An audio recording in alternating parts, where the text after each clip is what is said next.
Guys, siapa nih di sini yang kalau lihat anak kecil yang kurus atau mungkin pendek, pasti dibilangnya gini, ya dia mah susah makan sih, disuapin aja kabur-kaburan. Tapi guys, ternyata berdasarkan review jurnal di Indonesia, penyebabnya itu bukan cuma karena si kecil ini picky eater atau susah makannya.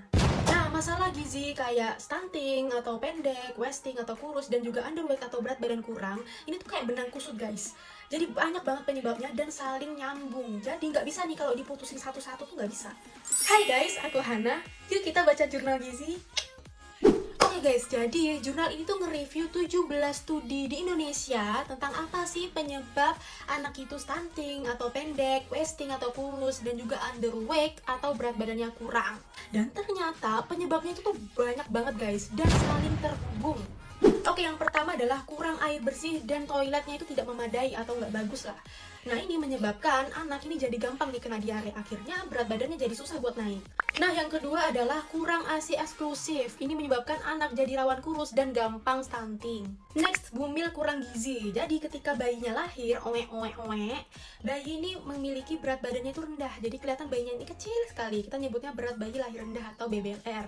Nah, ini bisa menyebabkan anak jadi gampang underweight dan juga stunting. Next, buat bunda-bunda yang usianya kurang dari 20 tahun atau tinggi badannya di bawah 150 cm, ini berisiko nih anaknya buat pendek dan juga susah buat naik berat badannya. Kemudian untuk keluarga yang ekonominya itu rendah, ini bisa menyebabkan akses ke makanan yang bergizi ini susah dan juga sanitasinya jadi nggak bagus. Next, untuk anak laki-laki ini lebih sering nih untuk terkena stunting karena kebutuhan zat gizi anak laki-laki itu lebih tinggi daripada yang cewek. Nah, yang terakhir adalah pendidikan orang tua rendah. Nah, ini bisa menyebabkan nggak tahu apa itu MPASI, nggak tahu apa itu ASI, nggak tahu itu apa makanan bergizi, dan juga jarang untuk cek kesehatan. Nah, semua faktor tadi tuh bikin jejaring penyebab stunting, wasting, dan juga underweight yang seperti ini nih guys. Kelihatan kayak benang kusut banget kan? Jadi kalau kamu tarik satu aja itu bikin nyangkut semuanya.